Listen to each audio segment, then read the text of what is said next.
ఈరోజు movie review is sector 36. ఇది Netflix film. Vikrant Massey and Deepak Dobriyal garu doing the main characters. Written and directed by Aditya Nimbalkar. Nithari killings అని మనకి 2005-6 పీరియడ్‌లో అయ్యి కేస్ బయటకొచ్చింది. ఈ మూవీ దాని మీద బేస్ అయి ఉన్న స్టోరీ అన్నమాట. And the movie is exceptionally well acted, written and directed. Child abductions, serial killings, rape, murders ఈ ఎలిమెంట్స్‌ని టచ్ చేస్తూ వెళ్తది. ఫస్ట్ హాఫ్ అంటే దీంట్లో నెట్‌ఫ్లిక్స్ మూవీ కాబట్టి దీనికి ఒక ఇంటర్వల్ బ్లాక్ అనేం లేదు.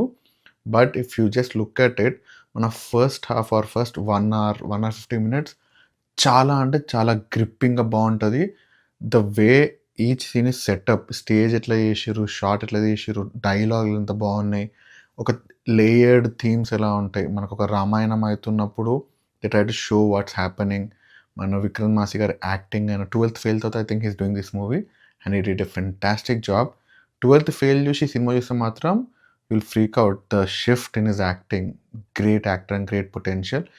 దీపక్ దోబ్రియాల్ గారు కూడా హి ఈస్ ఎ కాప్.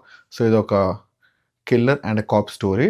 కానీ ఒక రెగ్యులర్ స్టోరీ ఇన్వెస్టిగేషన్ త్రూనే వెళ్ళకుండా we see both the sides. కానీ ఒక 1 అవర్ మార్క్ తర్వాత మనకొక మంచి సీన్ ఒకటొస్తది ఇంటూ ద సెకండ్ హాఫ్. ఒక ఇన్వెస్టిగేషన్ సీన్. ఐ థింక్ ఎవరు మీరు అడిగినా కూడా they will definitely talk about this scene in the movie. They just hit it out of the park. ఆ కాన్వర్జేషన్స్ అయినా, స్టేజింగ్ అయినా చాలా అంటే చాలా బ్యూటిఫుల్‌గా ఉంటది. And how they layer it each question and how they discuss it. కానీ issue ఏంటంటే ఆ కిల్లర్ వచ్చి మొత్తం కన్ఫ్యూజ్ చేసేస్తాడు. ఒక్కసారి అది అయిపోయిన తర్వాత there is no more meat left. Like ఏమైతది? ఎట్లా పట్టుకుంటారు? ఏంది అన్న ఒక ప్రాసెస్ లేదు కాబట్టి audience are left with nothing.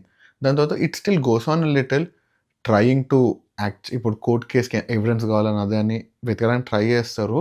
But it falls a little flat at the end. మనకి ఎమోషనల్లీ అంత కనెక్ట్ కామనిపిస్తది. There are few more killings that happen across the film. అక్కడ మనకి ఆ కనెక్షన్ మిస్ అయితది. Because it's I don't know music choice వల్లనో, the way they shot, maybe real life incidents తీసుకోవడం వల్లనో they didn't have lot of meat left for second half అనిపించింది.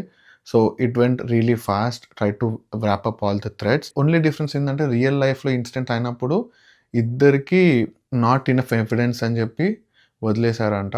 But here it leaves us on a cliff hanger left the audience. Will they be punished or not అని. So చూడాలి. But brilliant work overall. But definitely watchable. If you don't like gore or anything, you can avoid the movie. But చాలా మంచి movie. It had a potential to become memories of murder. మన South Korean సినిమా range of potential ఉండే. But I think it dropped in second half. Lifted heavily by the actors. Acting చాలా బాగుండే. So they lifted the movie. మేము podcast episode కూడా చేస్తున్నాము going in detail about this movie. మా podcast పేరు Chatter Island. You can find us on Spotify, Apple podcast or anywhere you get your podcasts from. మేము యూట్యూబ్లో కూడా link పెడతాము for you guys to watch and go deeper in to the movie analysis.